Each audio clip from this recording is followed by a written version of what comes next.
Welcome to SOS Media, your number one source of the latest news, opinions, and in-depth investigations that dig deeper into today's developing stories around the globe.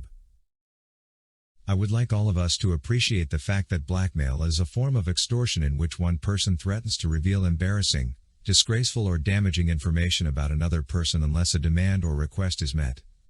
This demand could be for money, property or some other form of concession. We should also know that it is also possible for someone to attempt to blackmail another person even if they do not actually possess any damaging information. This is sometimes referred to as bluffing or false blackmail.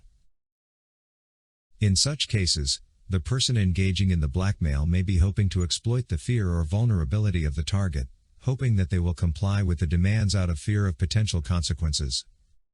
However, even if the information being threatened doesn't actually exist, attempting to blackmail someone is still considered unethical and potentially illegal in many jurisdictions.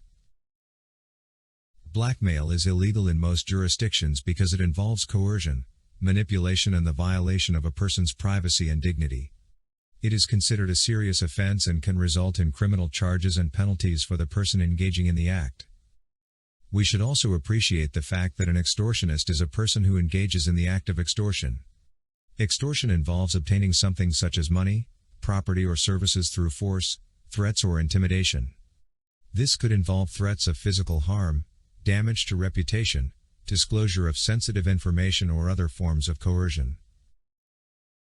We should also note that extortionists use fear or the potential for harm to manipulate their victims into complying with their demands.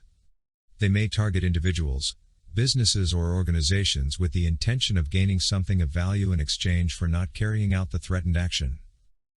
Now, we should recall that R. Kelly's defense lawyers during the Chicago trial exposed a key government witness as a liar and extortionist, after discovering that the man first approached R. Kelly in 2001 and demanded that he pays him $1 million or he would go public with a video that could put him in serious legal peril.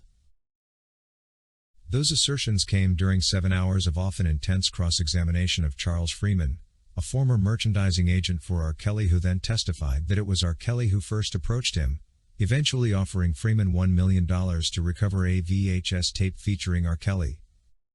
We should understand that blackmailers obtain information or items for their schemes through various means including personal relationships, hacking, surveillance, exploiting trust, social engineering, theft and accessing publicly available information.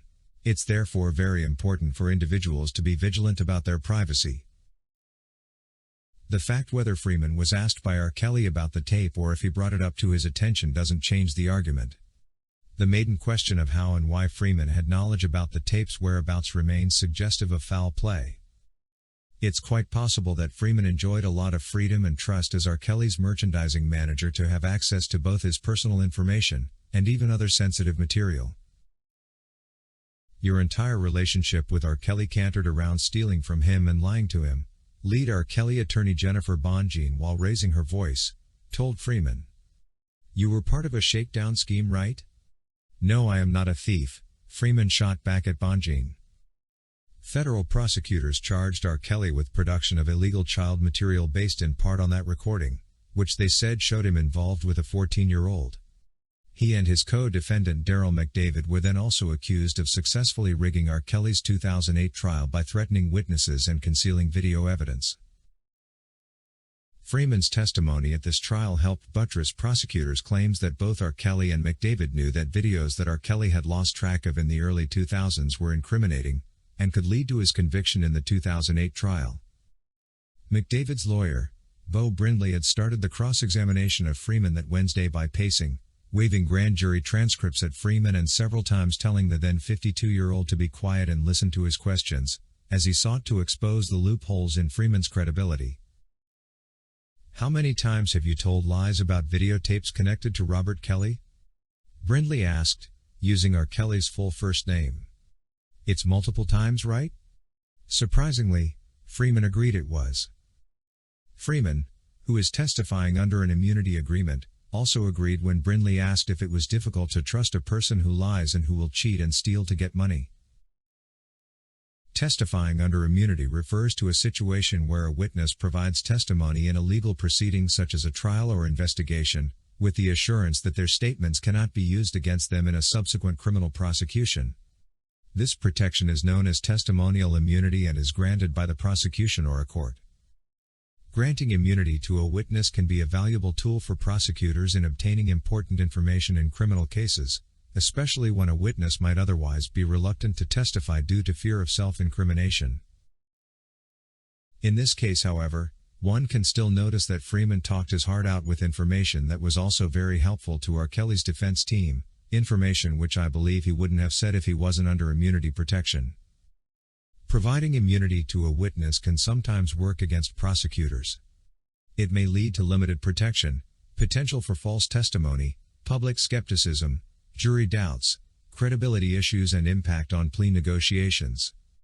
Prosecutors must carefully weigh the benefits of obtaining information against the risks to their case when offering immunity. Again, Brindley also accused Freeman of lying when he testified that he found the video R. Kelly was looking for in Atlanta in 2001, and when he said he didn't know its contents until he watched it later the same day.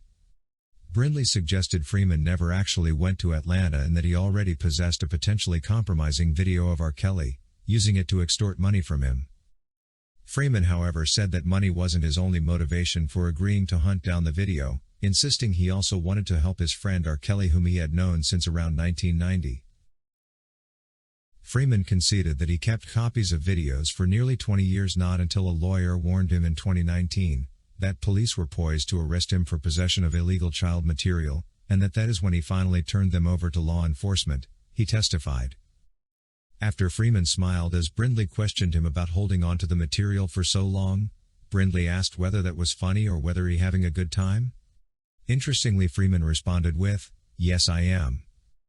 "You aren't upset with what you've done?" Brindley asked. "I am not," Freeman answered. After acquitting R. Kelly in 2008, some jurors told reporters they had no choice because the girl, who then was in her 20s, did not take the witness stand to confirm it was her in the video that was at the heart of the state's case. But in the turn of events, she later testified at the federal trial in Chicago, saying she was the child in the video and that R. Kelly was the adult man. But actually getting the $1 million Freeman said he was promised by R. Kelly turned out to become an all-consuming task that lasted years, he told jurors. Soon after Freeman found the video, he met with two R. Kelly associates in 2001 at a Kansas City hotel expecting to receive the full payment, Freeman testified. When he walked into a room and saw 2 brown bags full of cash, he told jurors he knew right away it wasn't enough. Freeman testified that in late 2003 or early 2004, McDavid approached him again about recovering yet another tape that had gone missing from R. Kelly's collection. He said he told McDavid, "If I gotta recover another tape, you gotta pay me another $1 million. Thank you for watching today's video brought to you by SOS Media. If you haven't subscribed to our channel yet, please subscribe, and hit the bell icon so you never miss any of our videos. Also remember to leave your comment about today's topic in the comment section below.